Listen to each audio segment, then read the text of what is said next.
இயேசுவே நீர் காரண என் துதிக்கு பாத்திர. இயேசுவே நீர் காரண எல்லா மகிமைக்கு பாத்திர. இயேசுவே நீர் காரண என் துதிக்கு பாத்திர. இயேசுவே நீர் காரண எல்லா மகிமைக்கு பாத்திர. உம்மை ஆராதிப்பேன் வாழ்நாளெல்லாம். உம்மை ஆராதிப்பேன் வாழ்நாளெல்லாம். உம்மை ஆராதிப்பேன் வாழ்நாளெல்லாம். உம்மை ஆராதிப்பேன் வாழ்நாளெல்லாம். பாவத்திற்கு மறித்து நான் நீதிக்கு பிழைத்திட, என் பாவம் யாவையும் நீ சிலுவையில் சுமந்திரே. பாவத்திற்கு மறித்து நான் நீதிக்கு பிழைத்திட, என் பாவம் யாவையும் நீ சிலுவையில் சுமந்திரே. இயேசுவே நீர் காரண என் துதிக்கு பாத்திர. இயேசுவே நீர் காரண எல்லா மகிமைக்கு பாத்திர. இயேசுவே நீர் காரண என் துதிக்கு பாத்திர. இயேசுவே நீர் காரண எல்லா மகிமைக்கு பாத்திர. உம்மை ஆராதிப்பேன் வாழ்நாளெல்லாம். உம்மை ஆராதிப்பேன் வாழ்நாளெல்லாம். உம்மை ஆராதிப்பேன் வாழ்நாளெல்லாம். உம்மை ஆராதிப்பேன் வாழ்நாளெல்லாம். ஒருவராலே ஒருவர் மூலமா நான் நீதிமானாய் மாற்றப்பட்டேனே. ஒருவராலே ஒருவர் மூலமா நான் நீதிமானாய் மாற்றப்பட்டேனே. இயேசுவே நீர் காரண என் துதிக்கு பாத்திர.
सबसे महान है प्रभु,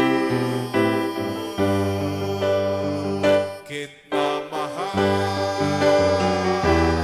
है प्रभु, हम सबका है महान है प्रभु, सबसे महान, सबसे महान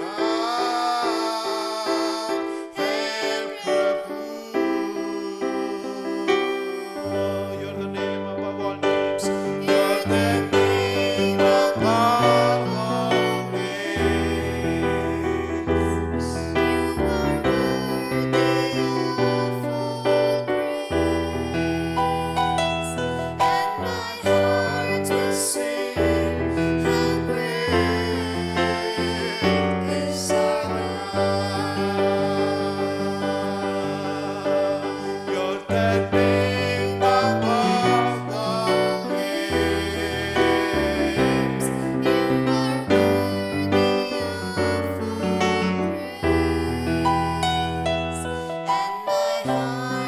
Sing how great is our God.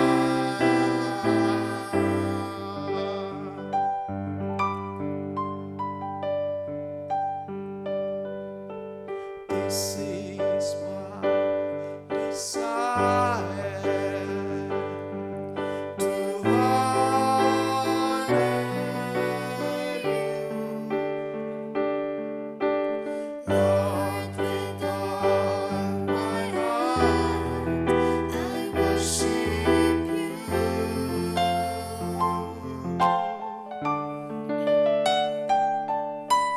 All I have within me, I give you praise. All that I adore is in you.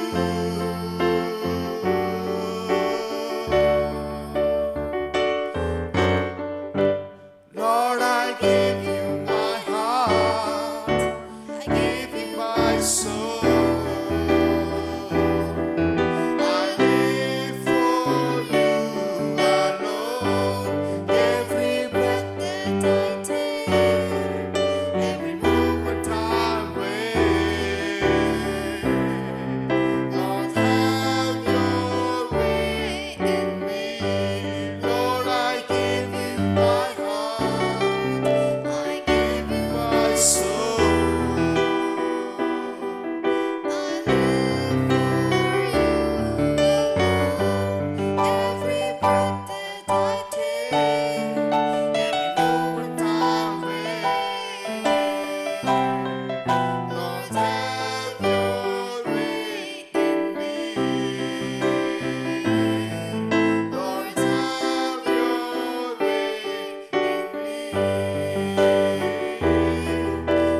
துதியும் கனமும் மகிமையும் ஒருவருக்கு இயேசுவின் மீட்பர் இயேசுவின் நாமத்தில் ஜெபிக்கிறோம் நல்ல பிதாவே. ஆமென். ஆமென். ஆமென். கர்த்தராகிய இயேசு கிறிஸ்துவின் நாமத்தில் உங்கள் யாவரையும் வாழ்த்துகிறேன். प्रभु यीशु मसीह के नाम से आप सबों को हम स्वागत करते हैं। இந்த வார்த்தையை கேட்டுக்கொண்டிருக்கிற உங்கள் யாவர் மேலும் इस वचन को सुनने वाले आप सबके ऊपर கர்த்தருடைய கிருபை உண்டாவதாக. परमेश्वर का अनुग्रह होने दे। இப்பொழுது எடுத்துக்கொண்ட வேத பகுதி अब हमारा बाइबल का वचन जो है 2ஆம் சங்கீதம் दूसरा वचन 11:12. 11 और 12वीं आयत।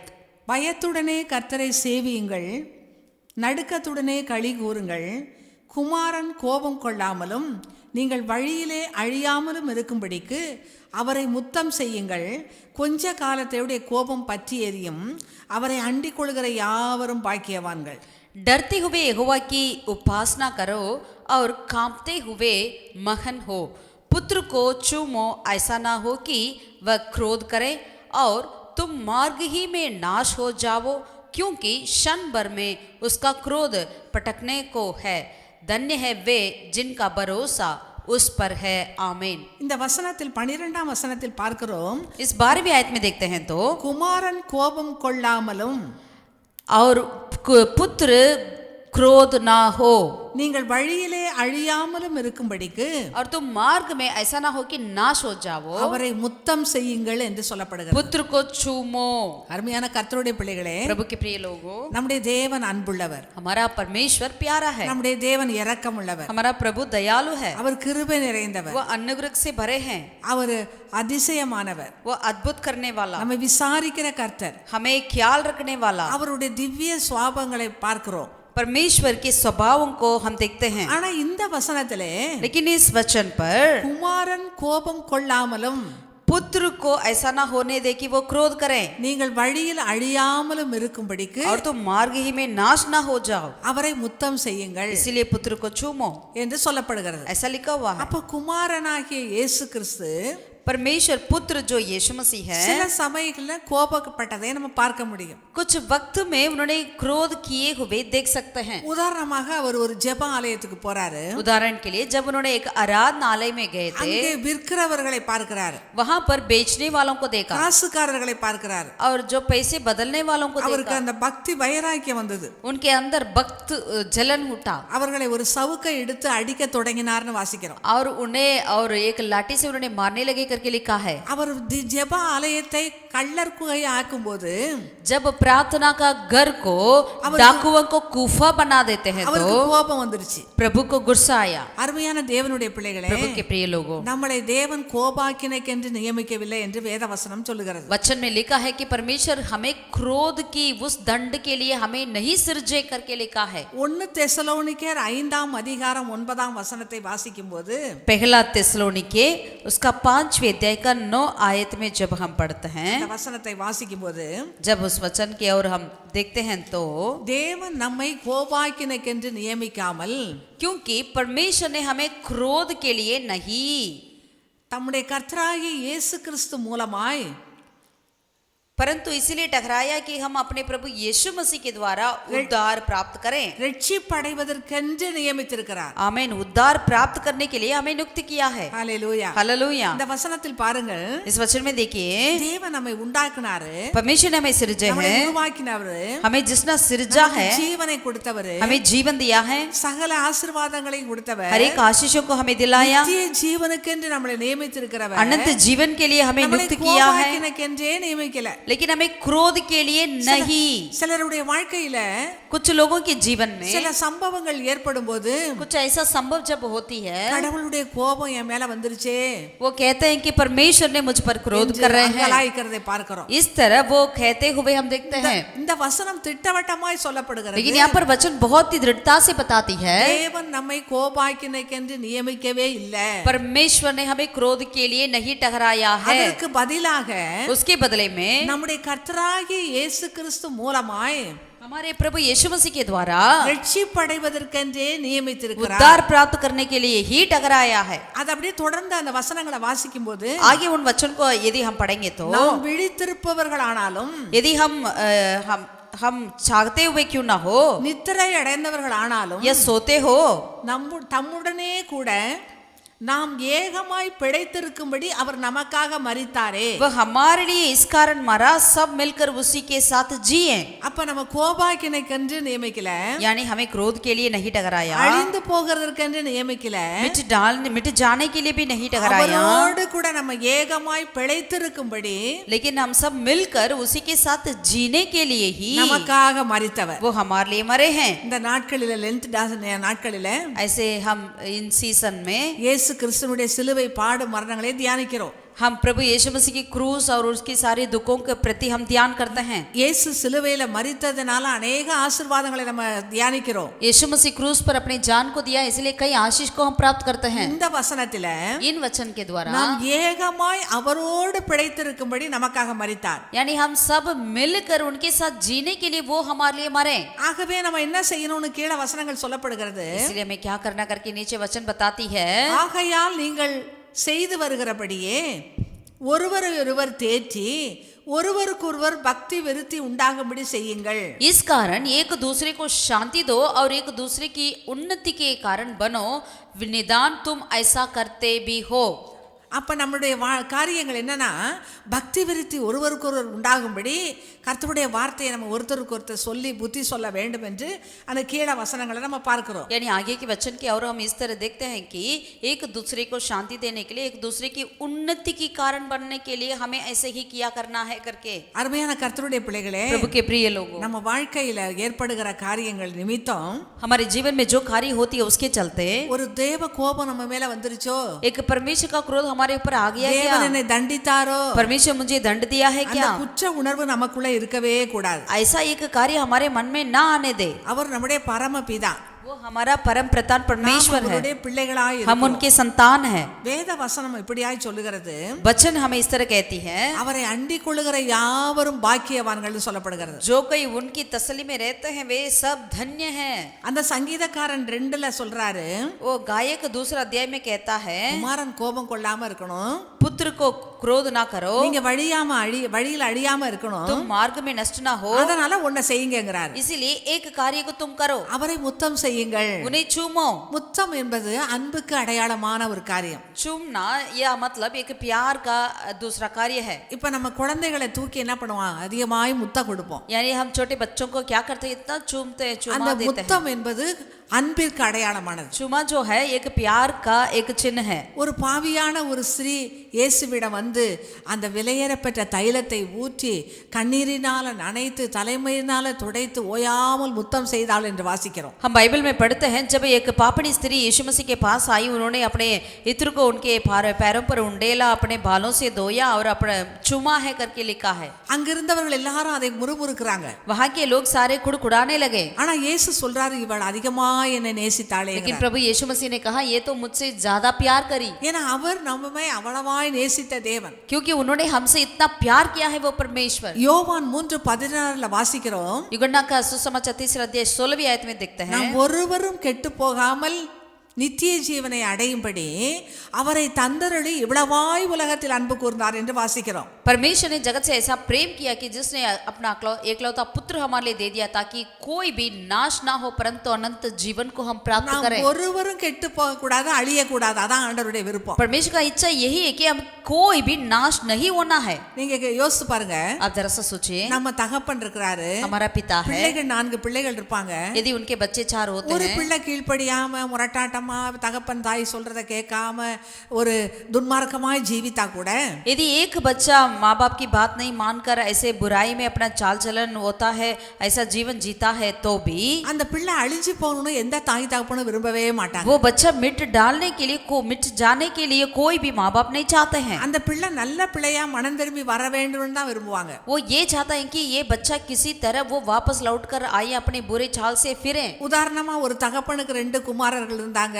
उदाहरण के लिए एक पिता के लिए 2 पुत्र थे। இளையவன் தன்னுடைய பணத்தை சொத்தெல்லாம் சேர்த்து கொண்டு தூர தேசத்துல போய் மனம் போன போக்குல இஷ்டம் போல பாவத்துல ஜீவித்தான். छोटा पुत्र था, उन्होंने अपने पैसा अपने पिता की सारी संपत्ति ले गया, दूर देश में ऐसे बुराई कामों में बुराई मार्ग में उन्होंने सारा पैसा खर्च कर लिया, கெட்ட பேரை உண்டாகனா, और इतना उन्होंने बुराई नाम ले आया। தகப்பன் அழிஞ்சு போயிடணும்னு நினைக்கவே இல்லை பாருங்க. लेकिन उनका पिता ये नहीं सोचा ये कई तरह मर जाएं, தகப்பன் அந்த பிள்ளை மீண்டும் வர வேண்டும் என்று தான் விரும்பினார். लेकिन उनका पिता ये चाहते थे कि ये बेटा वापस दोबारा लौट कर आए। அவர் அசுத்தமான இதோட நிலைமையோட அந்த மகன் வரும்போதே ஓடி போய் கட்டிப்பிடிச்சு முத்தம் கொடுத்ததை வாசிக்கிறோம். वो पिता ने जब अपना बेटा इतनी अशुद्धता के साथ उनके पास लौट कर आ रहा था, पिता ने दौड़ जाकर उन्हें चूमा करके हम देखते हैं। நம்முடைய தேவன் நம்ம மேல அன்பா இருக்கிறவர். हमारा परमेश्वर हमसे बहुत ही प्यार करते हैं। இவ்வளவாய் அன்பு கூர்ந்தார்னு சொல்லப்பட்டிருக்கு. उन्हें ऐसा प्रेम किया करके उन्होंने वचन में लिखा है। அவருடைய அன்புக்கு அளவே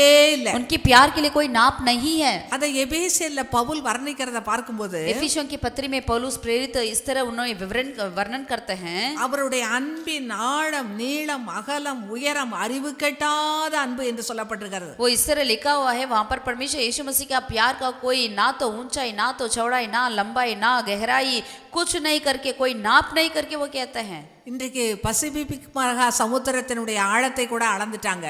आज पैसिफिक महासमुद्र की गहराई को भी लोग नाप लिया है, ஆனா தேவனுடைய அன்பை அளக்கவே முடியாது. लेकिन हमारा परमेश्वर का प्यार को हम नाप नहीं सकते। எப்போதும் அவர் வாருங்கள் என்று அழைக்கிற அன்புள்ள தேவனாய் वो இருக்கிறார். हमेशा हमसे प्यार करते हैं, हमें बुलाते हैं अपने पास।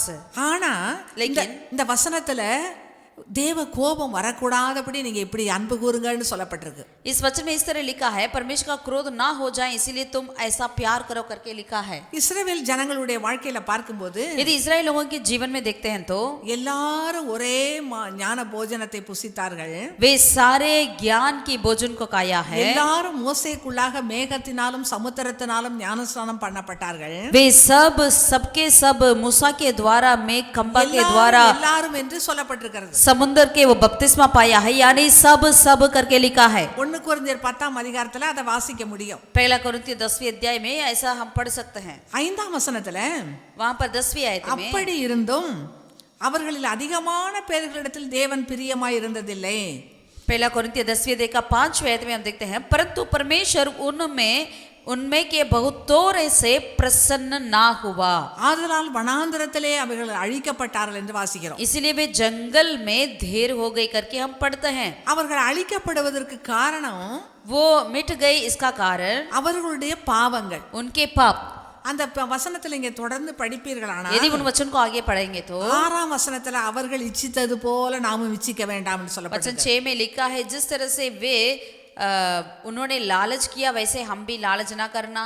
7ஆம் வசனத்துல 7वीं आयत में, அவர்கள் புசிக்கவும் குடிக்கவும் உட்கார்ந்து விளையாடவும் எழுந்திருந்தார்கள் என்று சொல்லப்பட்டிருக்கிறது. वे खाने पीने बैठे और खेलने कूदने उठे करके लिखा है। சிலர் விக்கிரக ஆராதனைக்காரர் ஆனார்கள் என்று சொல்லப்பட்டிருக்கு. और उसमें लिखा है कुछ लोग मूर्ति पूजने वाले बने। 8ஆம் வசனத்துல வேசித்தனம் பண்ணினார்கள் என்று சொல்லப்பட்டிருக்கு. 8वीं आयत में लिखा है और फिर उन्होंने व्यभिचार किया है। 9ஆம் வசனத்துல பரீட்சை பார்த்தார்கள் என்று சொல்லப்பட்டிருக்கு. और 9वीं आयत में उन्होंने परमेश्वर को परखने 10ஆம் लगा। வசனத்துல முறுமுறுத்தார்கள் என்று சொல்லப்பட்டிருக்கு. 10वीं आयत में परमेश्वर के विरुद्ध खुड़खुड़ाने लगे। இப்படி செய்யும் போதுதான் जैसा ऐसा करते हैं तब ही அவர்கள் அழிக்கப்பட்டாங்க.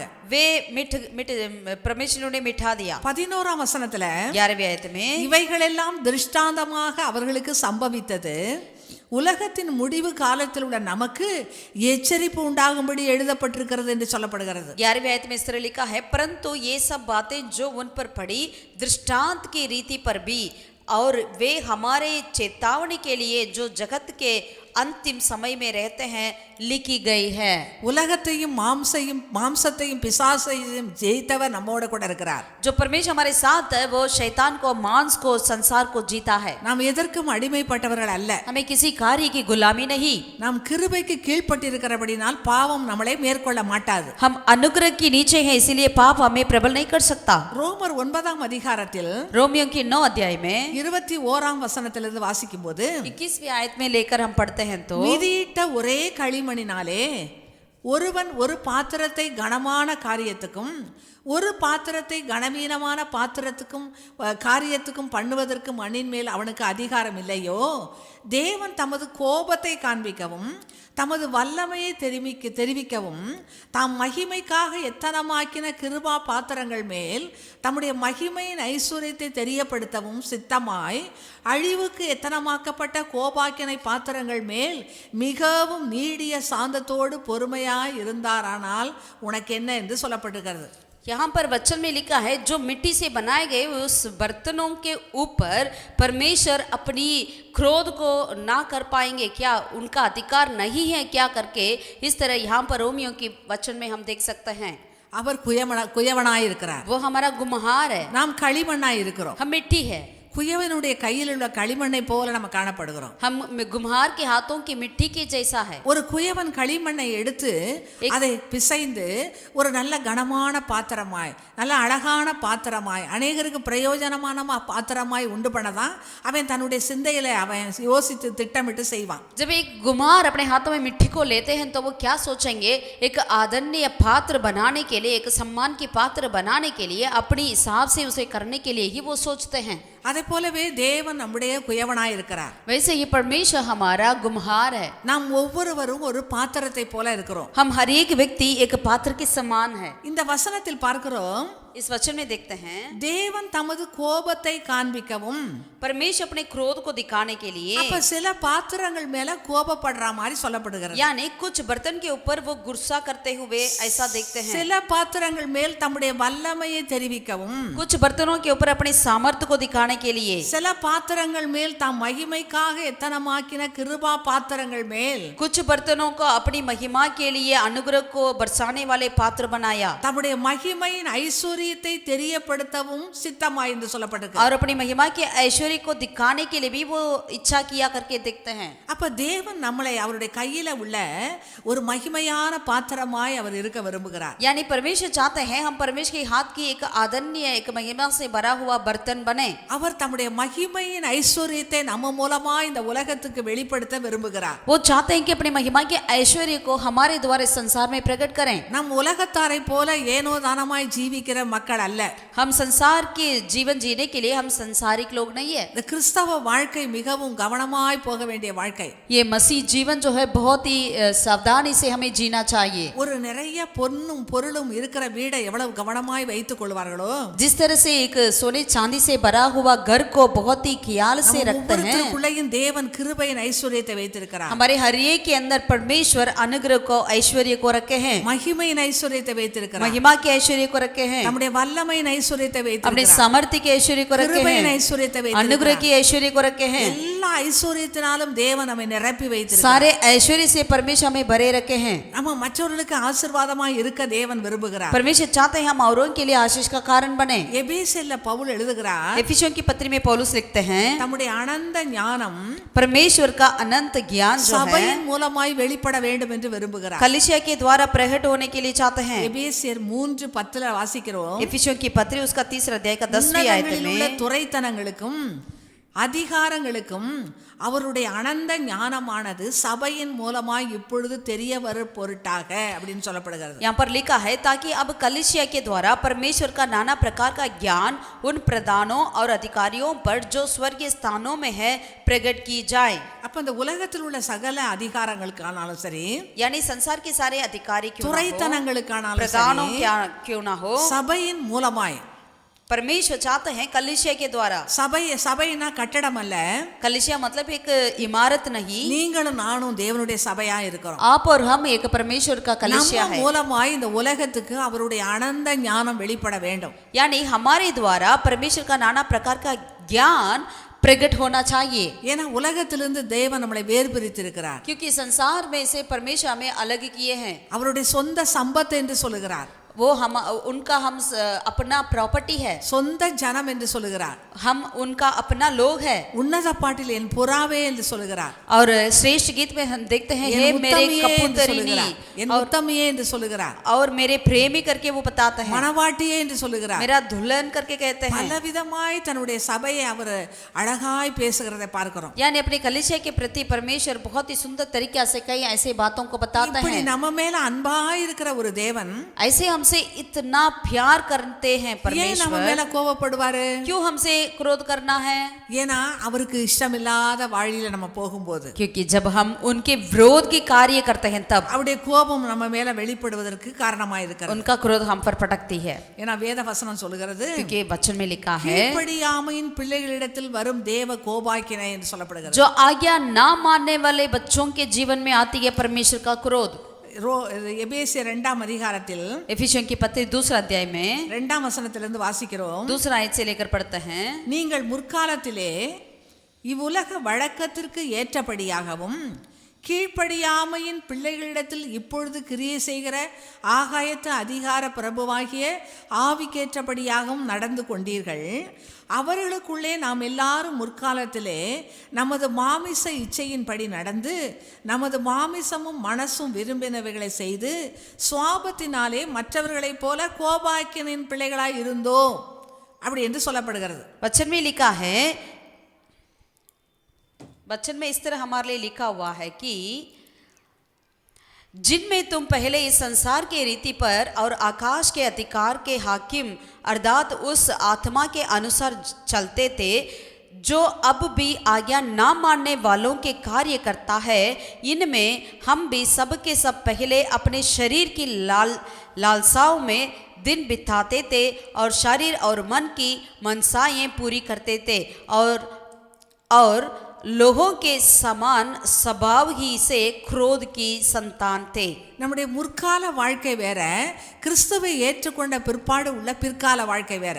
यानी हमारा जो पहले का संसार की जीवन अलग है, यीशु मसीह को ग्रहण करने के बाद हमारा जिंदगी अलग है. இந்த 2ஆம் வசனத்துல பார்க்கிற பாருங்க, முற்காலத்திலே நம்ம எப்படி எப்படி வாழ்ந்தோம் என்று சொல்லப்படுகிறது. 2 अध्याय में लिखा, आयत में लिखा है कि हम पहले इस संसार में किस रीति पर जिया करते थे करके लिखा हुआ है. 3ஆம் வசனத்திலேயும் तीसरा நாம் आयत में எல்லாரும் भी முற்காலத்திலே நமது மாமிச இச்சையின்படி நடந்து மாமிசமும் மனசும் விரும்பினவைகளை செய்து கோபாக்கினின் பிள்ளைகளாய் இருந்தோம். முற்காலத்துல தான் கோபாக்கினை நமக்கு வந்திருக்கு. यानी यहाँ पर 3 आयत में भी लिखा है, हम सब के सब पहले यानी पहले जमाने में पहले समय में यानी यीशु मसीह के जानने से पहले, यीशु मसीह को ग्रहण करने से पहले ही हम क्रोध की संतान बने थे. ஆனா தேவனோ இரக்கத்தில் ஐஸ்வர்யம் உள்ளவராய் நம்மில் அன்பு கூர்ந்து தம்முடைய மிகுந்த அன்பினாலே அக்கிரமங்களில் மரித்தவர்களாய் இருந்த நம்மை கிறிஸ்துவுடனே கூட உயிர்ப்பித்தார், கிருபையினாலே ரட்சிக்கப்பட்டீர்கள் என்று அப்போஸ்தலனாகிய பவுல் அருமையாய் எழுதுகிறார். आमीन. परंतु परमेश्वर ने जो दया का धनी है अपनी उस बड़े प्रेम के कारण जिससे उसने हमसे प्रेम किया, जब हम अपराधों के कारण मरे हुए थे तो हमें मसीह के साथ जिलाया, अनुग्रह ही से तुम्हारा उद्धार हुआ है करके प्रेरित पौलुस यहाँ पर लिखते हैं. நாம் கிறிஸ்துவர்களாய் பிறந்ததனால அல்ல, हम मसीह करके जन्म हुआ इसीलिए नहीं, ஒருவேளை பாஸ்டர் பிஷப் குடும்பத்துல பிறந்ததுனால அல்ல, ऐसा नहीं कि हम पासवान या बिशप के घर में जन्म हुआ इसीलिए, ஒவ்வொருத்தருடைய வாழ்க்கையிலையும் நம்ம கிறிஸ்துவை ஏற்றுக்கொள்ளும் போது, लेकिन हर एक व्यक्ति अपने जीवन में जब यीशु मसीह को ग्रहण करते हैं तब, கிறிஸ்து நமக்குள்ள வரும்போது, जब यीशु मसीह हमारे अंदर आते हैं, நம்ம தேவனிடத்துல அன்பு கூறும்போது, जब हम परमेश्वर से प्यार करते हैं, அந்த முற்காலத்துல இருந்த அந்த மாதிரி நம்ம இருக்க முடியாது. जैसे पहले हम जिया करते थे वैसा हम नहीं जी सकते, அவர் இரக்கத்தில் ஐஸ்வர்யமுள்ளவராய் நம்மில் அன்பு கூர்ந்தார். क्योंकि उन्होंने दया में, अनुग्रह में इतनी दयालु थे, इतने प्यार हमसे किया அந்த करते थे, தேவ கோபம் நம்ம மேல வராது பாருங்க. यानी परमेश्वर का क्रोध हमारे ऊपर नहीं आ सकती. ஆனால் அநேகருடைய வாழ்க்கையில கர்த்தருக்குள்ள வந்துட்டோம்னு சொல்றாங்க, ஆனா அநேக தேவ கோபாக்கினை அவங்க மேல காணப்படும் போது நம்ம அதை யோசிக்க வேண்டியவர்களாய் காணப்படுறோம். लेकिन कई लोग कहते हैं हम तो प्रभु के बच्चे हैं करके, लेकिन जब उनके जीवन में परमेश्वर के क्रोध को देखते हैं तो हम उनके प्रति तरह से हम जान सकते हैं. ரோமருக்கு எழுதின நிருபத்துல रोमियो की पत्री में 2ஆம் அதிகாரத்துல வாசிக்கிறோம், दूसरा अध्याय में पढ़ते हैं 4ஆம் வசனத்துல, वचन 4 में, தேவ தயவு நீ குணப்படும்படி உன்னை ஏவுகிறது என்று அறியாமல் அவருடைய தயவு பொறுமை நீடிய சாந்தம் இவைகளின் ஐஸ்வர்யத்தை அசட்டை பண்ணுகிறாயோ, உன் மனக்கடினத்திற்கும் குணப்படாத இருதயத்திற்கும் ஏற்றபடி தேவனுடைய நீதி உள்ள தீர்ப்பு வெளிப்படும் கோபாக்கினை நாளிலே உனக்காக கோபாக்கினையை குவித்துக் கொள்கிறாயே என்கிறார். यहाँ पर लिखा है रोमियो का दूसरा अध्याय का वचन 4 और 5 में, क्या तू उसकी कृपा और सहनशीलता और धीरज रूपी धन को तुच्छ जानता है, और क्या ये नहीं समझता कि परमेश्वर की कृपा तुझे मन फिराव को सिखाती है, पर अपनी कठोरता और हठीले मन के अनुसार उसके क्रोध के दिन के लिए जिसमें परमेश्वर का सच्चा न्याय प्रकट होगा अपनी निमित्त क्रोध कमा रहा है करके लिखा है. அந்த ரோமர் 1ஆம் அதிகாரத்திலே நம்ம பார்க்கும்போது रोमियो की पहला अध्याय में यदि देखते हैं तो 18ஆம் வசனத்துல 18वीं आयत में, சத்தியத்தை அநியாயத்தினாலே அடக்கி வைக்கிற மனுஷனுடைய எல்லாவித அவபக்திக்கும் அநியாயத்துக்கும் விரோதமாய் தேவ கோபம் வானத்திலிருந்து வெளிப்படப்பட்டிருக்கிறது என்று சொல்லப்படுகிறது. यहाँ पर वचन में यूं लिखा है, परमेश्वर का क्रोध तो उन लोगों की सब अभक्ति और अधर्म पर स्वर्ग से प्रकट होता है जो सत्य को अधर्म से दबाए रखते हैं. அதாவது இந்த உலகத்தில் உள்ள எல்லாருக்கும் தேவனை அறிகிற अनेक வாய்ப்புகளை தேவன் கொடுக்கிறார். परमेश्वर संसार के सब लोगों को परमेश्वर को जानने की कार्य को प्रभु यहाँ पर बताते हैं. இந்த உலகத்தில் உள்ள எவருமே எனக்கு தேவனை அறிய முடியாது, எனக்கு யாரும் சொல்லலன்னு சொல்லவே முடியாது. इस संसार में कोई भी ऐसा व्यक्ति नहीं है जो कह सकते हैं कि मैं परमेश्वर को नहीं जानता. எப்படி என்றால் இந்த 20ஆம் வசனத்துல வாசிக்கிறோம், कैसे कि जैसे हम 20वीं आयत में देखते हैं, எப்படி என்றால் காணப்படாதவைகளாகிய அவருடைய நித்திய வல்லமை தேவத்துவம் என்பவைகள் உண்டாக்கப்பட்டிருக்கவைகளினாலேயே உலகம் உண்டானது முதற்கொண்டு தெளிவாய் காண்பிக்கப்படும், ஆதலால் அவர்களுக்கு போக்கு சொல்ல இடமே இல்லை. क्योंकि वचन में लिखा है, उसके अंधे के गुण अर्थात उसकी सनातन सामर्थ्य और परमेश्वरत्व जगत की सृष्टि के समय से उसके के कामों के द्वारा देखने में आते हैं, यहाँ तक कि वे निरुत्तर है. அதாவது தேவனால உண்டாக்கப்பட்ட சகல சிருஷ்டிகளை பார்க்கும்போது சூரியனையும் சந்திரனையும் நட்சத்திரங்களையும் வானத்தையும் மற்ற சமுத்திரத்தையும் இதெல்லாம் பார்க்கும்போது இதை உண்டாக்கின ஒருவர் உண்டு என்று அறிந்து கொள்ள வேண்டுமா. यानी संसार की हर एक सृष्टि को जब हम देखते हैं, समुद्र को देखते हैं, आकाश को, तारेगण को, सूरज को, चंद्रमा को देखते हैं, तो हम जानते हैं कि इन सारे कार्य को जो सृष्टि किया है वो एक परमेश्वर है करके हम जान सकते हैं. ஆனால் அந்த அதிகாரத்தில் நீங்க தொடர்ந்து வாசிக்கும்போது, लेकिन इस अध्याय के आगे जब हम पढ़ते हैं, ஒரு கூட்டத்தை பற்றி சொல்லப்படுகிறது. एक झुंड के प्रति इस तरह लिखा हुआ அந்த है 21ஆம் வசனத்தில் 21वीं आयत में, அவர்கள் தேவனை அறிந்தும் அவரை தேவன் என்று மகிமைப்படுத்தாமலும் ஸ்தோத்தரியாமலும் இருந்து தங்கள் சிந்தனைகளினாலே வீணரானார்கள், உணர்வில்லாத அவருடைய இருதயம் இருளடைந்ததுன்னு வாசிக்கிறோம். हमें इस तरह पढ़ते हैं, इस कारण कि परमेश्वर को जानने पर भी उन्होंने परमेश्वर के योग्य बढ़ाई और धन्यवाद ना किया, परंतु व्यर्थ विचार करने लगे, यहाँ तक कि उनका निर्बुद्धि मन अंधेरा हो गया। பாத்தீங்களா, ஒரு சிலருடைய இருதயம் இருளடைந்து இருக்குது. कुछ लोगों का मन अंधेरा हो गया, ஆண்டவரை அறிந்திருந்தும் அவரை ஸ்தோத்தரிக்காம மகிமைப்படுத்தாம போயிட்டதாங்கல. यानी उन्होंने परमेश्वर के प्रति जानते हुए भी उन्होंने परमेश्वर को बढ़ाई धन्यवाद ना किया। அதனால தேவன் அவர்களை அசுத்தமான காரியங்களுக்கு ஒப்பு கொடுத்தார் என்று சொல்லப்பட்டிருக்கிறது. इसीलिए परमेश्वर ने उनको व्यर्थ विचार में छोड़ दिया करके लिखा है। 28ஆம் வசனத்தில் வாசிக்கும்போது 28वीं आयत में देखते हैं तो தேவனை அறியும் அறிவை பற்றி கொண்டிருக்க அவர்களுக்கு மனதில்லாதிருந்ததுன்னு வாசிக்கிறோம். और जब उन्होंने परमेश्वर को पहचानना ना चाहा, इसीलिए परमेश्वर ने भी उन्हें उनकी निखमे मन पर छोड़ दिया कि वे अनुचित काम करें। அப்ப தேவனை அறிந்து கொள்ளுகிறது எவ்வளவு பெரிய முக்கியமான காரியம் பாருங்க. यानी परमेश्वर का जाना कितना मुख्य करके देख लिए। அவரை ஸ்தோத்திரிக்க வேண்டும், उन्हें हमें स्तुति करना அவரை है, மகிமைப்படுத்த வேண்டும். महिमा करना है। இந்த வசனத்துல தேவனை அறியும் அறிவை பற்றி கொண்டிருக்க வேண்டும். यानी इन वचन के अनुसार ஒரு परमेश्वर की கூட்டம் जान ஜனங்களுக்கு மனதில்லை அதுல. हमें इसे जानने को हमारा मन लगना चाहिए। कुछ लोगों को ऐसा मन नहीं है, அதனால் தகாதவைகளை செய்யும்படி தேவன் அவர்களை கேடான சிந்தைக்கு ஒப்பு கொடுத்தார். इसीलिए परमेश्वर ऐसे लोगों को जो परमेश्वर की ज्ञान को नहीं जाना चाहते हैं, उनको परमेश्वर ने निकम्मे मन पर छोड़ दिया कि वे अनुचित काम करें। அந்த 29ஆம் வசனத்திலிருந்து வாசிக்கும் போது 31ஆம் வசனம் வரைக்கும் அப்படிப்பட்டவர்கள் எப்படி எப்படி காரியங்களை செய்வார்கள் என்று வேத வசனம் சொல்லுகிறது. ऐसे निकम्मे लोग जो बुरे काम करने लोग क्या क्या करेंगे करके 29वीं आयत से लेकर 31वीं आयत तक लिखा हुआ है। இப்படி 32ஆம் வசனத்துல வாசிக்கிறோம், இப்படிப்பட்டவைகளை செய்கிறவர்கள் மரணத்திற்கு பாத்திரராய் இருக்கிறார்கள் என்று தேவன் தீர்மானித்த நீதியான தீர்ப்பை அவர்கள் அறிந்திருந்தும் அவைகளை தாங்களே செய்கிறதும் அல்லாமல் அவைகளை செய்கிற மற்றவரிடத்தில் பிரியப்படுவதுமாய் இருக்கிறான்னு சொல்லப்பட்டிருக்கிறது. यानी 32वें आयत में इस तरह लिखा है, तो वे तो परमेश्वर की ये विधि जानते हैं कि ऐसे ऐसे काम करने वाले मृत्यु के दंड के योग्य है, तो भी ना केवल आप ही ऐसा काम करते हैं वरन करने वालों से प्रसन्न भी होते हैं। ஆக தேவனை அறிந்து கொண்டு அவரை மகிமைப்படுத்தி அவரை ஸ்தோத்திரம் பண்ணி அவரை துதித்து ஆராதித்து அவரை நேசிக்கும் போது அந்த தேவ கோபம் நம்மிடத்திலிருந்து மாறிவிடும். यानी अगर हम परमेश्वर की महिमा करते हैं, बढ़ाई करते हैं और परमेश्वर की स्तुति करते हैं, इन कार्यों को निरंतर करते रहेंगे तो जरूर इन सारे क्रोध से हम बचे रहेंगे। அந்த 2ஆம் அதிகாரத்துல தான் திரும்பவும் நம்ம பார்க்கிறோம். इस दूसरा अध्याय में भी दोबारा हम देख सकते हैं, அந்த தேவனுடைய தயவு, பொறுமை, நீடிய சாந்தம் இதில் ஐஸ்வர்யம் உள்ளவராய் இருக்கிறாராம். यानी परमेश्वर जो है अपनी दया, सहनशीलता, धीरज रूपी और परमेश्वरित्व में वो दयालु है करके लिखा है। சரி, இன்னும் கொஞ்சம் மனம் திரும்ப மாட்டாங்களா?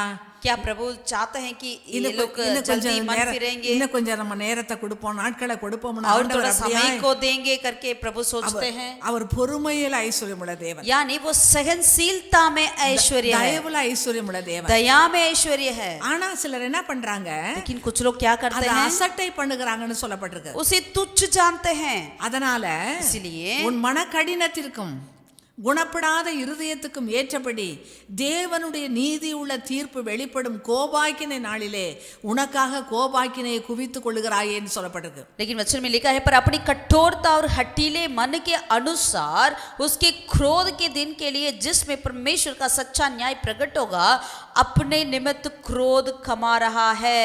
அப்ப தேவனே நமக்கு கோபாக்கினையை மனப்பூர்வமா கொடுக்க மாட்டாரு. यानी परमेश्वर आप ही हमारे लिए क्रोध नहीं देते हैं। வாசிக்கும் போது इस वचन के अनुसार நம்மளே அந்த கோபாக்கினையை குவித்துக் கொள்கிறோம். यानी हम अपने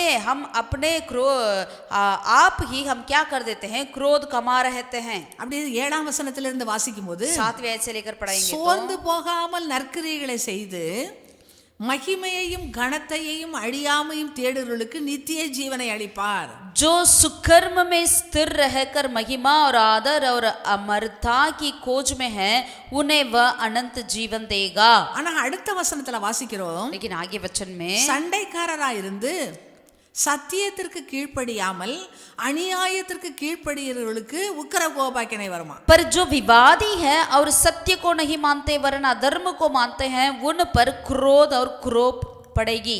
ஆகவே தேவனுடைய பிள்ளைகள் इसलिए प्रभु के प्रिय சோர்ந்து लोग, போகாமல் நற்கிரியைகளை செய்து आप भलाई करने में निराश नहीं होना चाहिए। மகிமையையும் கனத்தையும் அழியாமையும் தேடும்போது महिमा को, आदर को और अमरता को खोज करेंगे, அவர்களுக்கு நித்திய ஜீவன் உண்டு. उनके लिए अनंत जीवन मिलेगी। ஆனா அடுத்த வசனத்துல பாருங்க, சண்டைக்காரராயிருந்து यदि विवादी हो तो சத்தியத்திற்கு கீழ்ப்படியாமல் सत्य को नहीं मानकर அநியாயத்துக்கு கீழ்ப்படியும் போது वरन अधर्म को मानेंगे तो அவர்களுக்கு உக்கிர கோபாக்கினை வரும் என்று उन சொல்லப்படுகிறது. पर क्रोध और कोप पड़ेगी करके लिखा है। அப்ப தேவனுடைய உக்கிர கோபாக்கினை நம்ம மேல வராமல் இருப்பதற்கு தேவனுடைய வார்த்தைகள் நமக்கு என்னென்ன செய்ய வேண்டும் என்று சொல்லப்படுகிறது பாருங்க. यानी परमेश्वर का क्रोध हम पर ना आना है तो हमें क्या क्या करना चाहिए करके वचन में हम देखते हैं। இந்த வசனத்தை கேட்டுக்கொண்டிருக்கிற அருமையான கர்த்தருடைய பிள்ளைகளே, इन वचन को सुनने वाले प्रभु के प्यारे लोग, அவர் மனப்பூர்வமாய் நம்மளை தண்டிக்கிற தேவன் அல்ல. वो अपने मन से हमें दंड देने वाला परमेश्वर அவர் नहीं, क्रोध அன்புள்ள करने தேவன். वाला नहीं, वो அவர் प्यारा அன்புள்ள है, தேவன். वो प्यारा है, இரக்கமுள்ள தேவன், दयालु है, மன்னிக்கிற தேவன், वो क्षमा करते हैं நமக்காய் பரிந்து பேசுகிற தேவன், हमारे प्रति, वो हमारे प्रति நம்ம हम மேல பட்சமாய் विनती இருக்கிற करते हैं, தேவன். हम पर अनुग्रह करते हैं। 1 தெசலோனிக்கர் 2ஆம் அதிகாரம் पहला तुसलोनिके उसका दूसरा 15 अध्याय 16 वசனத்துல வாசிக்கிறோம். 15 और 16 में देखते हैं, புறஜாதியார்கள் ரட்சிக்கப்படுவதற்கு தேவ வசனத்தை தடை செய்கிறாங்களாம், அவங்க மேல தேவ கோபாக்கினை வருமா. यानी जो अन्य जाति जो है उन्हें उद्धार के लिए बातें करने में हमें रोकते हैं कि सदा अपने पापों का नपुत्ता भरते रहें, पर उन पर भयानक प्रकोप आ पहुंचा है। ஆக தேவனுடைய ஜனங்கள் கர்த்தருடைய வார்த்தையை மற்றவங்களுக்கு நல்லா சொல்றதுக்கு எப்போதும் ஆயத்தமா இருக்கணும். यानी परमेश्वर के बच्चे परमेश्वर के वचन को औरों को बताने में हमें हमेशा तैयार रहना चाहिए। ஆக தடை செய்யும் போது அவர்கள் மேல் தேவ கோபாக்கினை வரும் என்று यदि उसे कोई रोकते हैं तो उनके ऊपर परमेश्वर का प्रकोप आ पहुंचेगी करके लिखा है। ஒரு ராஜா பெரிய விருந்து செய்தார், லூக்கால வாசிக்கிறோம். लूका रचित सुसमाचार में हम पढ़ते हैं एक राजा ने बड़ी एक अनेक भोज को अழைப்பு तैयार कराங்க. किया है, कई लोगों को नियुक्त किया ஆனா गया है, அழைக்கப்பட்டவங்க வரல. जिनको निमंत्रण किया वे नहीं அந்த आए। பெரிய விருந்தை சாப்பிடுவதற்கு ஊனரையும் குருடரையும் சப்பானிகளையும் நொண்டி இப்படிப்பட்டவங்கள கூப்பிடுறாங்க. जिनको आमंत्रण किया वे नहीं आई, इसीलिए उन्होंने लंगड़े को, अंधे को, गूंगे को, ऐसे लोगों को उन्होंने बुलवा भेजा है। அந்த லூக்கா 14:21 தான் இந்த சம்பவம் சொல்லப்படுகிறது. यानी लूका 14 के 21वें आयत में ये संभव कहा गया है। அப்ப அந்த அழைக்கப்பட்டவங்க வரலன்னு சொன்னோனே जो आमंत्रण किए हुए लोग नहीं आए करके जब उनको मालूम பெரிய हुआ, மனுஷன் அந்த ராஜா மிகுந்த கோபம் அடைந்தாராம். वो बड़ा मनुष्य यानी वो राजा ने बहुत ही क्रोध हुआ करके लिखा है। அப்ப என்னன்னு சொன்னாக்கா அந்த விருந்துங்கிறது சுவிசேஷத்தமாகிய விருந்து. यानी बोझ मतलब सुसमाचार का बोझ है। இயேசு நமக்காக கொல்கத்தா மலையிலே ஒரு பெரிய விருந்தை ஆயத்தம் பண்ணியிருக்கிறார். प्रभु यीशु मसीह हमारे लिए एक बड़ी बोझ को कोलकाता की उस पर्वत पर तैयार किए हैं। அவரை நோக்கி பார்க்கிறவர்கள் பிழைத்துக் கொண்டார்கள் சொல்லப்படுகிறது. जो कोई उनके और ताकते हैं वे बच जाते हैं करके वचन में लिखा है। ஏசாயாவுல பார்க்கிறோம், அது निनमुள்ள கொழுப்பான அது விருந்து என்று சொல்லப்படுகிறது. ஏசாயா के वचन में लिखा है वो इतनी अच्छे अच्छे वस्तुओं से भरा हुआ एक बोझ है करके लिखा हुआ है। இப்படிப்பட்ட தேவனுடைய ஆசீர்வாதங்களை நாம் அசட்டை பண்ணும்போது ऐसे परमेश्वर की आशीष को यदि हम तुच्छ जानेंगे, தேவனுடைய கோபத்தை நம்ம வருவித்துக் கொள்கிறோம். हम परमेश्वर की क्रोध को हम अपने आप ले आते हैं। சங்கீதக்காரன் ஒரு சங்கீதத்துல சொல்லுகிறாரு, जैसे एक गायक एक अपना भजन में कहता है, கர்த்தரை விட்டு தூரமாய் போகிறவர்கள் जो कोई परमेश्वर को दूर चले जाते हैं நாசம் அடைவார்கள். वो नाश हो जाएंगे। எனக்கோ கர்த்தரை அண்டி கொண்டிருப்பதே நலம் என்று சொல்கிறார். लेकिन मेरे लिए परमेश्वर के पास ही रहना बेहतर है करके वो कहता है। அப்ப கர்த்தரை அண்டி கொள்ளும்போது, यानी परमेश्वर के அவருடைய பாதத்தை முத்தம் செய்யும் போது, उनकी पावों को चूमने அது में நல்லது, वो हमारे लिए भला அது है, மிகுந்த ஆசீர்வாதம். वो आशीष है। ஆனா கர்த்தரை விட்டு தூரமாய் போகும்போது, लेकिन परमेश्वर को छोड़कर दूर चले जाएंगे तो, கர்த்தருடைய வார்த்தையை மீறும் போது, परमेश्वर के वचन को आज्ञा ना मानेंगे அது तो நமக்கு கஷ்டங்களையும் பிரச்சனைகளையும் கொடுக்கிறதாய் वो हमारे लिए காணப்படுகிறது. कष्ट को नष्ट को ले आती है। ஆகிய அருமையான கர்த்தருடைய பிள்ளைகளே, इसलिए परमेश्वर के प्रिय लोगों, ஆவியானவர் உங்களோட கூட இருந்து परमेश्वर आपके साथ இந்த रहेगा, வார்த்தைகளுக்கு கீழ்ப்படிய செய்வாராக. इन वचन को आज्ञा मानने के लिए கடைசியா अनुग्रह வாசிக்கும்போது, करें। अंतिम में எபிரேயர் 10ஆம் அதிகாரம் इब्रानियों की पत्री उसका 10वें अध्याय 24ஆம் वचனத்திலிருந்து நான் 24वें வாசிக்கிறேன். आयत से लेकर हम पढ़ते हैं, மேலும் அன்புக்கும் நற்கிரியைகளுக்கும் நாம் ஏவப்படும்படி ஒருவர் கவனித்து சபை கூடி வருதலை சிலர் விட்டு விடுகிறது போல நாமும் விட்டு விடாமல் ஒருவருக்கொருவர் புத்தி சொல்ல கடவோம். நாளானது சமீபித்து வருகிறதை எவ்வளவாய் பார்க்கிறீர்களோ அவ்வளவாய் புத்தி சொல்ல வேண்டும். சத்தியத்தை அறியும் அறிவை அடைந்த பின்பு நாம் மனப்பூர்வமாய் பாவம் செய்கிறவர்களாய் இருந்தால் பாவங்களின் நிமித்தம் செலுத்தத்தக்க வேறொரு பலி இனி இராமல் நியாய தீர்ப்பு வரும் என்று பயத்துடனே எதிர்பார்க்குதலும் விரோதிகளை பட்சிக்கும் கோபாக்கினையுமே இருக்கும். 24 आयत से लेकर पढ़ते हैं, और प्रेम और भले कामों में अक्साने के लिए एक दूसरे की चिंता किया करें और एक दूसरे के साथ इकट्ठा होने ना छोड़ें, जैसा कि कितनों की रीति से पर एक दूसरे को समझाते रहें, और ज्यों ज्यों उस दिन को निकट आते देखो त्यों त्यों और भी अधिक यह किया करो, क्योंकि सच्चाई की पहचान प्राप्त करने के बाद यदि हम जानबूझकर पाप करते रहें तो पापों के लिए फिर कोई बलिदान बाकी नहीं, हाँ दंड का एक भयानक बाट जोहना और आग का ज्वलन बाकी है जो विरोधियों को भस्म कर देगा.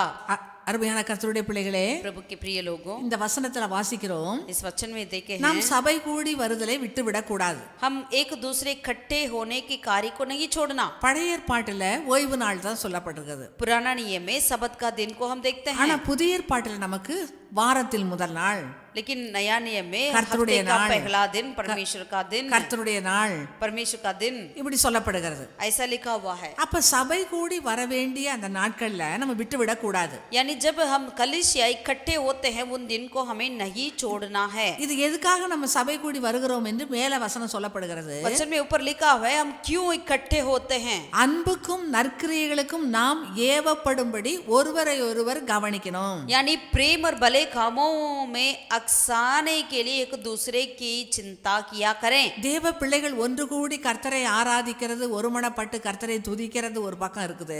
परमेश्वर के बच्चे मिलकर इकट्ठे होकर परमेश्वर की आराधना करना, स्तुति करना एक तरफ है, ஆனா நம்ம ஒருவரை ஒருவர் கவனிக்கணும். लेकिन हम एक दूसरे के प्रति चिंता करना है. இப்போ ஒரு சகோதரன் நல்ல கர்த்தரை நேசித்து கர்த்தருக்காய் நல்ல ஊழியம் செய்கிற கொடுக்கிற மக்களா இருப்பாங்க. एक ऐसे कुछ लोग होते हैं जो परमेश्वर से बहुत ही प्यार करते हैं, परमेश्वर के लिए देने में ज्यादा रहते हैं, इस तरह रहते ஒரு हैं. சிலர் கர்த்தருக்காக பாடுகள் உபத்திரவங்கள் வழியாய் அதை சகிச்சு பொறுமையோடு கர்த்தருக்காய் வைராக்கியமா இருக்கிறவங்க இருப்பாங்க. और कुछ लोग इस तरह होते हैं वो परमेश्वर के लिए दुख उठाते हैं, सह सह कर परमेश्वर के लिए कार्य करते हैं. ऐसे भी लोगों को देखते இப்படி हैं. ஒவ்வொருத்தரும் ஒவ்வொரு விதமாய் கர்த்தருக்காய் வைராக்கியமாய் கர்த்தரை நேசிக்க இப்படி இருக்கிறவங்களோட यानी நம்ம சேரும்போது हर एक व्यक्ति कुछ इस तरह अलग अलग तरीका से परमेश्वर के लिए जलन रखते हुए कार्य करते हुए आते हैं. तब हम सब அவர்கள் கர்த்தருக்காய் செய்கிற காரியங்கள் நமக்குள்ள ஒரு தூண்டுதலை உண்டாக்குது. जब उनके साथ हम मिलकर रहते हैं तो जो वो परमेश्वर के लिए क्या करते हैं वो कार्य हमारे अंदर कोई उत्साहित को ले आती है. இப்போ உதாரணமாக 84 வயது உள்ள அன்னாள் இரவும் பகலும் உபவாசித்து ஆராதனை செய்து கொண்டிருந்தாள்னு லூக்கால வாசிக்கிறோம். क्योंकि हम लूका रचित सुसमाचार में हन्ना के प्रति पढ़ते हैं. 86 उम्र वाले हन्ना जो है हमेशा वो विधवा थी, परमेश्वर के भवन में उपवास के साथ हमेशा रहा किया करती थी करके देखते हैं. இப்போ இதை வாசிக்கும் போது நமக்குள்ள என்ன உண்டாகணும்? जब इस वचन को पढ़ते हैं तो हमारे अंदर क्या होना चाहिए? 84 வயது ஆனாலும் 86 उम्र होने के बावजूद भी விதவையா இருந்தாலும் एक अकेले में रहने वाली विधवा क्यों ना हो, ஆலயத்திலே இருந்து वो परमेश्वर के भवन में ही रहकर உபவாசம் பண்ணி उपवास कर ஜெபம் பண்ணி प्रार्थना कर கர்த்தரை ஆராதிக்கிறாளே, परमेश्वर की स्तुति करती है. போல நாமும் கர்த்தருக்காய் வைராக்கியமா இருக்கணும்ங்கறத वैसे ஏவணும். वैसे हमें भी रहना करके हम जलन आती है परमेश्वर के प्रति. இததான் சொல்லப்பட்டிருக்கிறது. यही लिखा हुआ है அன்புக்கும் நற்கிரியைகளுக்கும் நாம் ஏவப்படும்படி. प्रेम और भलाई करने के लिए हमें उत्साहित होना है. இதுக்கு பதிலாக நம்ம வேற காரியங்களுக்கு ஒருவர் கவனிக்க கூடாது. इसे छोड़कर हम एक दूसरे के प्रति चिंता नहीं करना चाहिए. பல வருஷங்களுக்கு முன்பதாக எங்க சபைக்கு ஒரு சகோதரி வந்தாங்க. कई साल पहले अपने कलीसिया में एक स्त्री आई थी. அவங்க பேர் கிறிஸ்தவ மார்க்கத்திலிருந்து வந்தவங்க. यानी वो नाम की मसीहत थी. அவங்க என்கிட்ட சொன்னாங்க, उन्होंने इस तरह कहा मुझसे, சிஸ்டர் நான்லாம் முன்னாடி இந்த பேர் கிறிஸ்தவ சபையில இருக்கும்போது சர்ச்சுக்கு போகும்போது எப்படி தெரியுமா செய்வேன் நானு? जब मैं क्या करती थी, जब ऐसे नाम की मसीह की उस झुंड में मैं रहती थी तो क्या करती थी, இவங்க எப்படி ட்ரெஸ் பண்றாங்க அத மாதிரி அடுத்த வாரம் நாம பண்ணணும்னு நினைப்பேன். इन्होंने जिस तरह ड्रेस पहनकर आई है वैसे हमें अगला हफ्ता करना है. இவங்க என்ன மாதிரி ஹேர் ஸ்டைல் பண்றாங்கன்னு நான் பண்ணணும்னு விரும்புறேன். इन्होंने जिस तरह से अपना हेयर को बालों को बांधा है वैसे मुझे भी करना है. இவங்க எந்த மாதிரி அலங்காரங்கள் பண்றாங்கன்னு நானும் அத மாதிரி அடுத்த வாரம் பண்ணணும்னு அதுக்கு ஆயத்தப்படுவேன். जिस तरह वे लोग अपने आप को सजाता है वैसे मैं भी करूंगा करके इन कार्य के प्रति मैं सोचती थी और वैसे तैयार भी करती थी। இதுக்காக தான் நாங்கள் அப்பையெல்லாம் ஆலயத்துக்கு போனோம்னு சொன்னாங்க. उन्होंने कहा ऐसी कार्य के लिए ही हम कलिसिया में जाते थे करके वो ஆனால் कहते थे। ஆவிக்குரிய சபைகளில் நம்ம அப்படி ஒருவரை பார்த்து இது காப்பி அடிக்கிறதல்ல. लेकिन आत्मा में भरा हुआ कलिसियाओं में ऐसा करने के लिए नहीं, एक दूसरे को देखकर। ஆனால் இந்த சகோதரி எப்படி ஜெபிக்கிறாங்க, நாமளும் நல்லா ஜெபிக்கணும். ये बहन किस तरह से प्रार्थना करती है, हमें भी ऐसा प्रार्थना करना இவங்க है। எப்படி கர்த்தருக்காக நல்லா கொடுக்கறாங்க, நாமும் கொடுக்கணும். जिस तरह ये परमेश्वर के लिए देते हैं हमें भी देना चाहिए। இவங்க நல்லா கர்த்தருக்கு ஊழியம் செய்றாங்களே, நாமளும் செய்யணும். इस तरह उन्होंने हमें भी सेवा किया करना है। அப்படிதான் ஒருவர் கவனித்து நாம் ஏவப்பட வேண்டும். அதுக்காக தான் சபை கூடி வருதலை சிலர் விட்டு விடுகிறது போல நம்ம விட்டு விடக்கூடாது என்று சொல்லப்படுகிறது. यानी ऐसे ही एक दूसरे को देखकर उत्साहित होकर हम प्रभु में आगे बढ़ना चाहिए, प्रभु के लिए कार्य करना चाहिए। इसी कारण के लिए हम कलिसिया में आना चाहिए। இந்த நாட்களில் இந்த கொரோனாவுக்கு பிற்பாடு பார்க்கும்போது जैसे कोरोना आया है उसके बाद देखा जाए, சபை கூடி வருதலை கவர்மெண்ட்லயே அதை நிறுத்தி வச்சிருந்தாங்க. यानी कलिसिया इकट्ठा होना सरकार ही हमें मना किया ஏன்னா हुआ கொரோனா था, தொற்று அதிகமாய் பரவுதுன்னு சொல்லிட்டு क्योंकि कोरोना इतना ज्यादा फैल रही थी उस वक्त में। எல்லாமே ஆன்லைன்ல நடந்தது. सब कुछ ऑनलाइन में ही हुआ था। அதையே சிலர் என்ன பண்றாங்க, ஆன்லைன்லயே நாங்க பாத்துக்கிறோம், ஆன்லைன்லயே பிரசங்கம் கேட்டுக்கிறோம், ஆன்லைன்லயே நாங்க ஆராதனை நடத்திக்கிறோம், ஆராதனை செய்கிறோம்னு சொல்லி அப்ப சபை கூடுதலை விட்டு விடுறாங்க. यानी कुछ लोग इस तरह किया करते थे कि हम ऑनलाइन पे ही आराधना करेंगे, ऑनलाइन पे ही सब कुछ करेंगे, ऑनलाइन पे ही स्तुति करेंगे करके उन्होंने कलिसिया आना, इकट्ठा होना उस कार्य को छोड़ दिया था। இங்க கர்த்தருடைய வார்த்தை திட்டவட்டமாய் சொல்லப்படுகிறது. लेकिन यहाँ पर परमेश्वर का वचन स्थिर साथ से कहती है, சபை கூடி வருதலை சிலர் விட்டு விடுகிறது போல நீங்க விட்டு விட கூடாதுன்னு சொல்லப்படுகிறது. एक दूसरे के साथ इकट्ठा होना ना छोड़ना, जैसे कि कितनों ने इस रीति से एक दूसरे को समझाते न रहे। 26ஆம் வசனத்தில 26वीं आयत में, சத்தியத்தை அறியும் அறிவை அடைந்த பின்பு நாம் மனப்பூர்வமாய் பாவம் செய்வர்களாய் இருந்தால் வேற பலி இல்லையா. क्योंकि सच्चाई की पहचान प्राप्त करने के बाद यदि हम जानबूझकर पाप करते रहें तो पापों के लिए फिर कोई बलिदान बाकी नहीं। அதாவது என்னன்னா சத்தியத்தை அறியும் அறிவை அடைஞ்சிட்டோம்.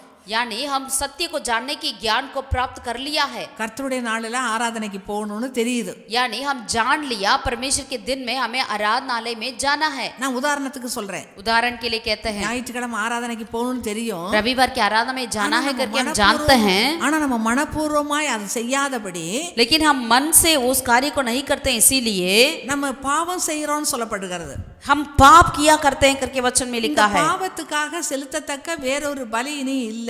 अगर ऐसे जानबूझकर जब हम पाप करते हैं इसके प्रति बलि और कोई नहीं, हम नहीं चढ़ा नहीं सकते, ஏன்னா நமக்கு நன்றாக தெரியும் கர்த்தருடைய நாளில சபை கூடுக்கு போகணும். क्योंकि हम अच्छे से जानते हैं परमेश्वर के दिन में हमें परमेश्वर के कलिसिया में इकट्ठे होना चाहिए। இதை போலவே ஒவ்வொரு காரியமும் நமக்கு நல்ல சத்தியம் தெரிஞ்ச பிற்பாடு மனப்பூர்வமாய் நம்ம பாவம் செய்தாக்க இனி வேறொரு பலி இல்ல. அதுக்கு நியாய தீர்ப்பு அடுத்த வசனத்துல பாருங்க, நியாய தீர்ப்பு வரும் என்று பயத்தோடு எதிர்பார்க்குதலும் விரோதிகளை பட்சிக்கும் கோபாக்கினையுமே கிடைக்கும் இருக்கும். यानी ऐसे ही हर एक सत्य को हम जानते हैं, जानने के बाद जानबूझकर यदि हम पाप करें तो हमारे लिए और पाप के लिए और कोई बलिदान बाकी नहीं रहा। इसीलिए हमारे ऊपर दंड का एक भयानक बाट जोगना और आग का ज्वलन बाकी है जो विरोधियों को भस्म कर देगा। ஒரு சகோதரன் இப்படியா சில வருஷங்களுக்கு முன்னாடி சொன்னாரு, एक भाई ने इस तरह कहा कुछ सालों के पहले, ஒரு விசுவாச குடும்பத்துல பிறந்தவர், उन्होंने एक विश्वासिक परिवार में जन्म हुआ, ஆனா அவர் அன்னைக்கு ஞாயிற்றுக்கிழமை ஆராதனைக்கு போகல. लेकिन उन दिन में उन्होंने रविवार था आराधना में नहीं गए। ஒருவேளை சுகம் இல்லாம இருந்தா பரவாயில்ல, शायद यदि आप बीमार है तो ठीक है, ஏதோ சில காரியங்களினால அவருக்கு கொஞ்சம் மனதுல சோர்வு, ஆராதனைக்கு போகல. यानी कुछ कार्य के प्रति उनको मन में दरअसल दुख था, निराश था, इसलिए उन्होंने आराधनालय नहीं गए। அவர் கொஞ்ச நேரம் அப்படியே கழிச்சிட்டு மதியானத்துக்கு மேல அவங்க வீட்டில் அந்த டேபிள்ல எல்லாருடைய வாட்சும் இருக்குமா.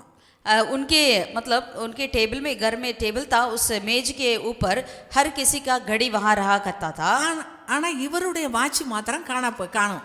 लेकिन उस वक्त इन्होंने जब देख रहा था उनका जो वॉच था, वो घड़ी था, वो गायब था। இந்த வாட்சை காணும்னு தேடிட்டு இருக்காங்க, அது எப்படின்னு போச்சுன்னே தெரியல. ये सब ढूंढने लगे ये घड़ी कैसा गायब हुआ। அடுத்த நாள் கேள்விப்படுறாங்க, अगला दिन उनको मालूम அவங்க हुआ வீட்டுக்கு பக்கத்துல ஒரு பையன், ஒரு சிறு பையன் கொஞ்சம் மென்டலா இருப்பானா. उनके घर के बगल वाले एक छोटा सा लड़का था जिनका थोड़ा सा अपना मन में नहीं रहता था. அந்த பையன் சில சமயத்துல எப்பவாவது இவங்க வீட்டுக்கு வந்துட்டு போறது உண்டு. वो लड़का कभी कभी इनके घर आया करते थे.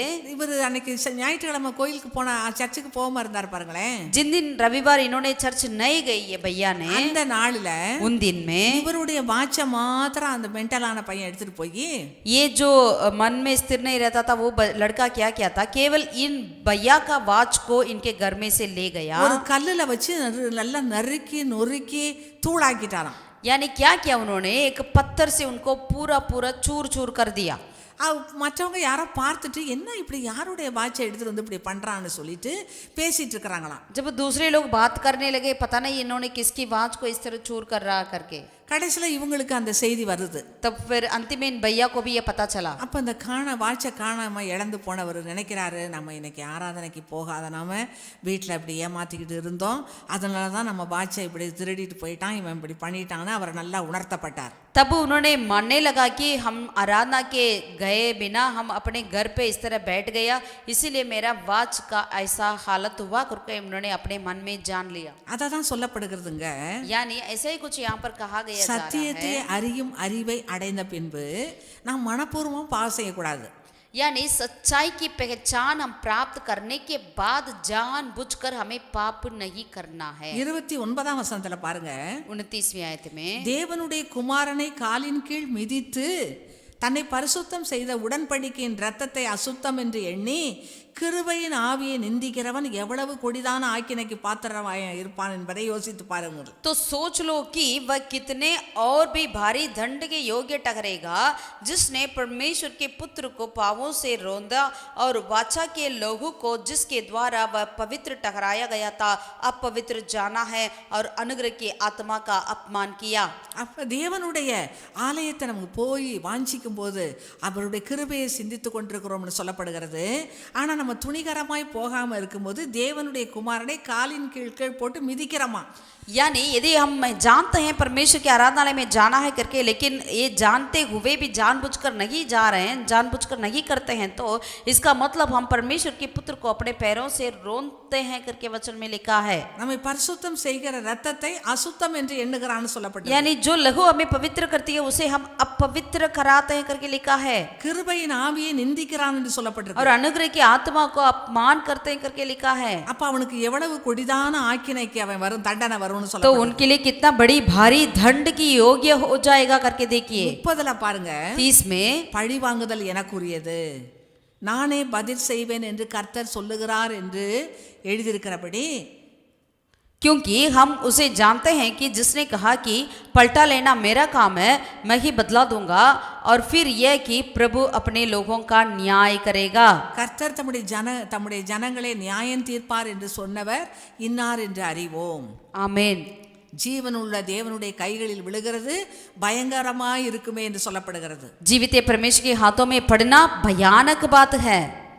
ஆகவே கர்த்தருடைய பிள்ளைகளே, इसलिए प्रभु के प्रिय लोगों, நம்மை தேவன் கோபாக்கினைக்கென்று நியமிக்கவில்லை. परमेश्वर हमें क्रोध के लिए नहीं ठहराया. நம்முடைய கர்த்தராகிய இயேசு கிறிஸ்து மூலமாய் हमारे परमेश्वर यीशु मसीह के द्वारा நாம் ரட்சிக்கப்படும் என்றே பட வேண்டும் என்றே தேவன் நம்மை நியமித்திருக்கிறார். हमें उद्धार पाने के लिए ही परमेश्वर हमें ठहराए हैं. நாம் கோபாக்கினையின் பாத்திரமாய் தேவன் நம்மை நியமிக்கவில்லை. क्रोध की बर्तन पात्र हमें नहीं परमेश्वर बनाया. நம்ம மகிமையின் ஐஸ்வர்யத்தின் பாத்திரமாய் இருக்க நியமித்திருக்கிறார். महिमा के ऐश्वर्य की धन के लिए हमें प्रभु नियुक्त किए हैं. கிருபையின் ஐஸ்வர்யமான பாத்திரமாய் இருக்க விரும்புகிறார். अनुग्रह की ऐश्वर्य की पात्र हमें बनाए हैं. கிருபா பாத்திரமாய் இருக்க விரும்புகிறார் என்று வேதவசனம் சொல்லுகிறது. वचन में लिखा है कि हमें अनुग्रह का पात्र प्रभु बनाया है. தேவனை எவ்வளவாய் நேசிக்கிறோமோ, जितना हम परमेश्वर से அவருடைய प्यार करते பாதத்துல हैं, எவ்வளவு விழுது கிடக்கிறோமோ, जितना उनके पांवों तले அவருடைய गिरे रहते हैं, வார்த்தைகளுக்கு எவ்வளவு கீழ்ப்படுகிறோமோ, जितना उनके वचन को मानते हैं, அவ்வளவு தூரம் நமக்கு தேவ ஆசீர்வாதங்கள் கிடைக்கும். उतना परमेश्वर का आशीर्वाद हमें मिलती है. கோபாக்கினைகள் நம்மை விட்டு நீங்கிடும். सारे क्रोध हमसे दूर हो जाएगी. தேவனுடைய கிருபை நம்ம மேல இறங்கும். परमेश्वर का अनुग्रह हम पर அவருடைய आएगा. வல்லமை நம்ம மேல परमेश्वर का सामर्थ आएगी. அவருடைய தயவு, அவருடைய परमेश्वर का दया, சாந்தம், அவருடைய இரக்கம், எல்லா ஆசீர்வாதங்கள் நம்ம மேல இருக்கும். दया, अनुग्रह, सहनशीलता सब कुछ हमारे ऊपर आ जाएगी. ஆகவே அருமையான கர்த்தருடைய பிள்ளைகளே, इसलिए प्रभु के प्रिय लोगों, பயத்துடனே கர்த்தரை சேவியுங்கள். हम कांपते हुए परमेश्वर को நடுக்கத்துடனே दंडवत களி करें. கூறுங்கள். குமாரன் கோபம் கொள்ளாமலும் நீங்கள் வழியில் அழியாமலும் இருக்கும்படி அவருடைய பாதத்தை முத்தம் செய்யுங்கள். पुत्र आपसे क्रोध ना करें, मार्ग में आप नष्ट ना हो जाएं, इसीलिए पुत्र को आप चूमो। ஆகவே இந்த கர்த்தருடைய வருகை நாட்கள் இருக்கிற நாம் அதிகமாய் கர்த்தரை நேசிப்போம். परमेश्वर की आगमन के समय में रहने वाले हम परमेश्वर से ज्यादा प्रेम करें। சத்தியத்தை அறிவை அறிந்த பின்பு நம்ம மனப்பூர்வமாய் பாவம் செய்கிறவர்களாய் இருக்க வேண்டாம். सत्य की जानने की ज्ञान को प्राप्त करने के बाद हम जानबूझकर पाप ना करें। நாளானது சமீபித்து வருகிறதை எவ்வளவாய் பார்க்கிறீர்களோ அவ்வளவாய் ஒருவருக்கு ஒரு புத்தி சொல்ல கடவோம் என்று क्योंकि हम சொல்லப்படுகிறது. जानते हैं दिन जितना भी जल्दी आ रही है उतना हम ज्यादा एक दूसरे को हम अपने ज्ञान को बांटे। அந்த தெசலோனிக்கேயர்ல சொல்லப்பட்டிருக்கு, கர்த்தருடைய வசனத்து நிமித்தம் புத்தி சொல்ல நீங்கள் மதிங்கன்னு சொல்லப்பட்டிருக்கு. जैसे तेसलोनी की पत्रियों में लिखा है, परमेश्वर के दिन के प्रति आप एक दूसरे को बताओ करके। அப்படியே கர்த்தரிடத்துல நம்ம ஜெபம் பண்ணுவோம். உங்களுக்காக ஜெபிக்கிறேன். आइए हम परमेश्वर से प्रार्थना பரிசுத்த करेंगे। பிதாவே, पवित्र पिता நல்ல परमेश्वर, வேளைக்காய் ஸ்தோத்திரம். इस भला दिन के लिए धन्यवाद। எங்களை கோபாக்கினக்கென்று நீங்க மீக்க தேவன் அல்லப்பா. आपने हमें क्रोध के लिए नहीं உங்களுடைய ठहराया, அன்பை வெளிப்படுத்துகிற तेरे தேவன் प्रेम को हम पर प्रकट किया தேவன் है। இவ்வளவா எங்களிடத்துல அன்பு கூர்ந்தீர். परमेश्वर ऐसा प्रेम हमसे किया है, நாங்களும் இடத்துல அன்பு கூற கடனாளிகளா இருக்கிறோம். हम भी आपसे प्रेम करने के लिए हम भी कर्जदार हैं। நாங்கள் நேசிக்கிறோம் ஆண்டவரே. हम तुझसे प्रेम करते हैं खुदा। தாவீது ஜெபிக்கிறாரே, दाऊद ने जैसे என் प्रार्थना करी, பலனாகிய கர்த்தாவே உம்மில் அன்பு கூறுவேன்னு சொல்கிறார். हे मेरा बल प्रभु यीशु, तुझसे हम प्रेम करते हैं। உம்மில் அன்பு கூறுவதே எங்களுக்கு ஒரு பெரிய பாக்கியம் ஆண்டவரே. तुझसे प्रेम करना ही हमारे लिए भला है। இந்த உலகத்துல நாங்கள் உம்மை நேசித்து உம்மை அன்பு கூர்ந்து கர்த்தாவே உம்முடைய நன்மைகளை பெற்றுக்கொள்ள எங்களுக்கு உதவி செய்யுங்க. इस संसार में तुझसे प्रेम कर कर भलाइयों को प्राप्त करने के लिए खुदावन हम पर दया உம்மிடத்தில் कर। அன்பு கூறலுக்கு ஆயத்தம் பண்ணினவைகள் அதிகம் பெரிதா இருக்கிறது ஆண்டவரே. तो जो कोई तुझसे प्रेम करते हैं उनके लिए जो भलाई आपने तैयार कर कर रखा है वो बहुत है खुदा। எங்களுக்கு ஆயத்தம் பண்ணினவைகளை கண் காணவில்லை, காது கேட்கவில்லை, இருதயத்தில் தோன்றவில்லை, அது பரிசுத்த ஆவியானவரால் வெளிப்படுத்தப்பட்டிருக்கிறதுன்னு வாசனம் வாசிக்கிறோம். हम वचन में पढ़ते हैं, जो भलाई आपने हमारे लिए तैयार किया है वो किसी आंखों ने ना देखा, किसी कानों ने ना सुना, किसी मन में चित्त में नहीं लगा करके केवल पवित्र आत्मा ही उसे प्रकट करते हैं करके देखते हैं। பரிசுத்த ஆவியானவர் ஒருவருக்கும் கிருபை செய்வீராக. पवित्र आत्मा हर एक के लिए मदद कर राजा। இயேசுவின் நாமத்தில் வேண்டுகிறோம் பிதாவே. यीशु मसीह के नाम से हम प्रार्थना करते हैं खुदावन। आमीन, आमीन आमीन, आमीन आमीन। God bless you all.